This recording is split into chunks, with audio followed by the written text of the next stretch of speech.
So we've got all the components here laid out that need to be installed before the dash goes in. We're gonna get the HVAC, the blower, and the tube that connects them installed. And then we're also gonna get both the pedal assemblies back in. After we've got those done, we'll get the shifter, boot and shifter back in. And there's a couple of these loose components here that need to go on the pedal assemblies before we install them. Once these are installed, then we'll be able to put the dash frame back into the plastic dash and get the limited ductwork that we want back installed in there, and then slide the dash over top of all these components. We're just going to cut to a time lapse. For detailed instructions on disassembly, check out our last 4 episodes. Reassembly will just be the reverse of the disassembly procedure.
So now with the dash finally installed, the car will actually run and move under its own power.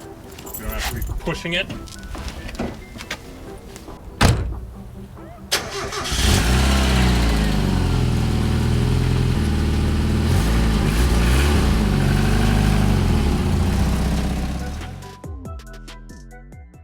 Continuing with getting the interior back together, we want to just focus on getting the interior of the car 100% done, and then we're going to move on to some other modifications that we have planned. So next in line, we want to make some lower door card panels, and I want to make them just out of bare aluminum. You can buy these panels online. They run for about $200 US. I like to try to make as much stuff as I can myself. So for the cost of a sheet of aluminum plus like an hour and a half of time to make each panel, I'll show you guys how to take the factory door card, transfer that to a template, and then transfer that template to the aluminum sheet to cut out a panel that will replace the lower door card section.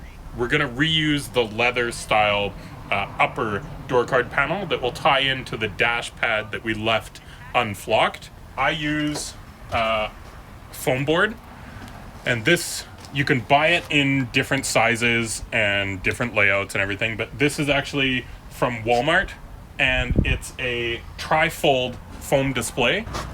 The easiest way to do the template and also to cut out your aluminum sheet is to find the longest straight edge on whatever it is you're working on and line that up to the bottom or to a straight edge. Your door card comes in 3 pieces from the factory. The upper leather door card pad is attached through the back side through these holes, and then the speaker grill is also attached to the door card from the backside. And so we want to make one complete aluminum piece. We're not going to run speakers in the car. We don't need speaker grills anymore. So I'm going to just use the speaker grill through the holes in the door card to create the template of the entire size that we need. And then we'll mark out each hole. We aren't going to utilize any of the holes for the factory door handle or armrest. This is going to get deleted just for me, for driver position and my size. The handle actually rubs up against my leg. The window crank will remain, and like I said, the factory release lever will also utilize. We're essentially just going to replace what you see here with one solid piece of aluminum. I'll pull this door card off now, and now we have our traced template that we want to use to cut out the aluminum door card. Keep in mind that the permanent marker tip is a little bit thicker, and when you're tracing your door card, it's going to push the marker a little bit away. You want to try to keep the tip on the inside of your line. The line is about 1/8 of an inch thick. So if you start cutting out here, you're going to end up with a template that's bigger than your door card is. So you want to just cut on the inside of your line and try to stay as straight and as smooth as possible. Here's our template. I actually made this template the other day and got some transmission fluid on it. It was standing upright on my workbench and it just absorbed all my pink transmission fluid. Keep in mind, our material comes one side good. So this is the bare aluminum side. There's a protected side that's underneath this plastic peel and stick. So we want to make sure that the protected side is the side that you see once it's installed in the car. So if I use my template this way, I'll end up with the protected side being for my passenger door.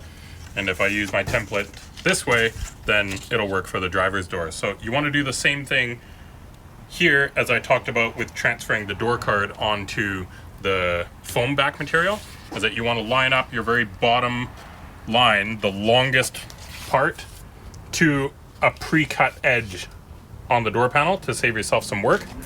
And then just make sure that the door panel or your template fits within the confines of your material. You don't want to be lined up on the bottom but have it hanging off on the edge, obviously. You just want to trace the material onto the aluminum with the permanent marker. Okay, so once you've got your template traced onto the door card material, what you want to do then is lay out each of the holes that you need to drill for mounting locations. The issue that you're going to run into is that we want to utilize the holes where the factory clips engaged into the door, but these holes don't transfer through your door card. So unless you're willing to sacrifice your door card to make this template, what I did is I had my template laid out here with everything marked, and then what I did was I laid out the door card and just marked on the template where each of the holes are, and then I took a tape measure and I just measured from the bottom of the door card to where the center of the hole is, and then I'm just transferring that mark up to where the hole location will end up. You may have to enlarge your hole to make the door card fit perfectly. That's another reason why we're using the M6x1 fender washers, because it's a bit of an oversized washer. So if you drill a hole and it's not perfectly centered to where the location is, you have room under the panel to shift the washer around before you expose the hole out the side, right? So you want to just give yourself a little bit of extra room with these marks so that your fender washer can compensate for some adjustment. So once you've got those marks transferred onto your template, I then made a hole through the template, and then what you want to do is center punch your marks so that the drill bit has a perfect spot to start drilling in, and your drill bit isn't going to want to walk on you. So make sure your template is perfectly lined up, find the center of your hole. I use an automatic center punch. You can use a center punch with a hammer to tap it down. I just find a little bit more precision with the automatic center punch. And so now you've got that centered mark where the drill bit is going to drill through. You want to do that for every single hole on the panel where you're going to drill. An easy way to find a center mark on a larger hole is you can take your permanent marker and connect the lines. Try to go through the center there. If you do a few lines, it'll be easier for you to find that center point and set your mark right where all the lines kind of intersect, right?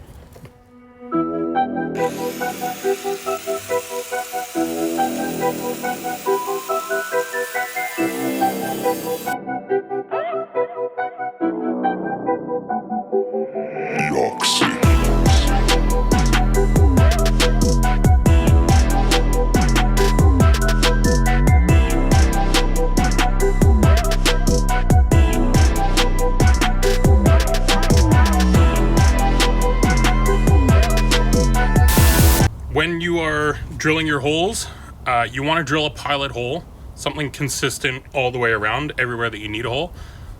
From then on, step bits are your best friend. Whether you're needing to go as big as like 3/4, or if you only need some bits like as big as a 1/2 inch, step bits, especially when working with aluminum, are just one of the best tools out there to get a quick hole and incremental sizing. The other great part about a step bit is that if you look real close, the next level is actually tapered. And so once you've drilled your hole and you've gotten it to the size you want, you can actually just run the drill bit in that hole a little bit and it'll clean up any burrs and leave you with kind of a tapered edge. It leaves some really clean holes in the product that you're drilling when you're done. Once we've got our holes set up, we're gonna use a hole saw. So what a hole saw does is it drills its own pilot hole, and then it uses that pilot hole to drill a larger diameter hole on the outside. It takes a bit of work, and you want to go slow and let the drill bit do the work. You don't want to be pushing really hard on it, trying to get it to cut faster. It will do its job. You just got to let it do the work itself. This is an 1 3/4 hole saw, which works out almost perfect for the size of hole that we need for the handle to get through the door panel. So we're going to drill a hole on each side, and then we'll cut the center section out with the angle grinder.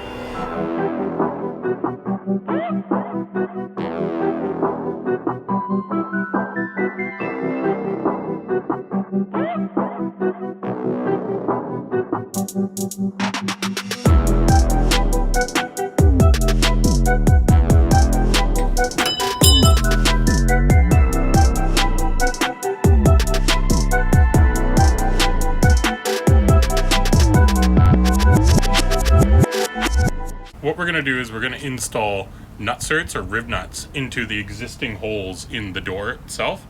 A nutsert or riv nut is a threaded sleeve that collapses through the use of a installation tool inside the door panel. And so what will actually happen is that this nut where this knurling is will actually squeeze down and pinch itself around the panel that you install it into. We want to use some aluminum fender washers, the hardware, to install the door card. And so these come in a M6x1 thread pitch. And so you need to use M6x1 riv nuts to be able to have something to bolt that door card to. We have our bare door here with the door card, everything removed. You can go back to, I think, our episode Gutted to watch us take this apart. Now that we have it apart, it's these holes running around the outside of the frame that we want to utilize for our new door card. And so what I'm going to do is the nutsert is actually bigger than these factory holes. So we're just going to step them up with a 3/8 drill bit so that the nutsert fits through the hole. So this is just really easy, just a 3/8 drill bit.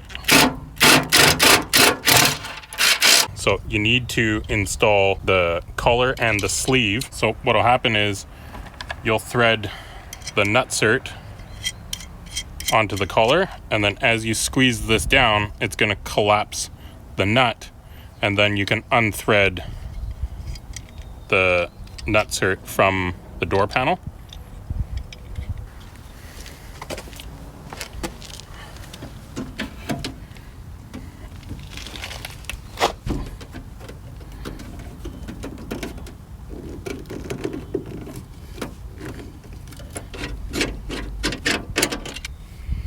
If we look at the one that we installed in the door, the threads have now squished right up to being in line with the flange almost. There's very little gap in between the flange and where the threads start. And so this now gives us a captive threaded hole that you can thread a bolt into to tighten down something like what we're gonna use for our door cards. The nutsert tools come in a standard size and a metric size, and so depending on the application and the vehicle that you're using, Mazdas use a lot of M6x1 threaded holes and bolts all over the car, and so in sticking with that, that's why we chose to go M6x1. That being said, you need to buy a metric nutsert tool. Ours was pretty cheap. We got it from a company called KMS Tools up here in Canada. You can also find them at like Princess Auto. You don't need a very expensive one just to be able to install some captive nuts like we did here. So we'll go ahead and we'll get the rest of these done. We'll kind of show you guys on a time lapse.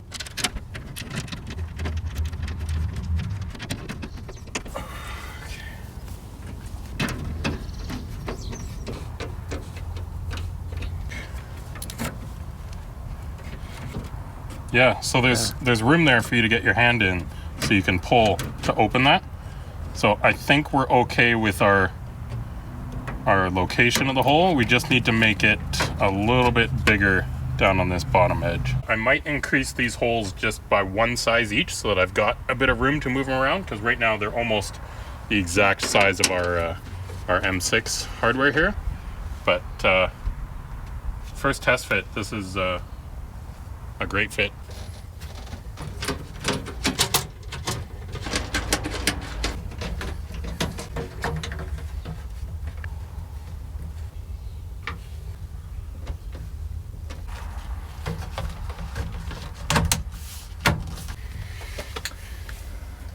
There we go.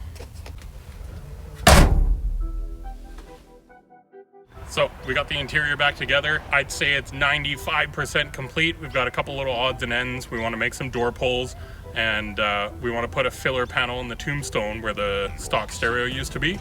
So we'll get that stuff done, but I'm extremely pleased with how these door cards turned out.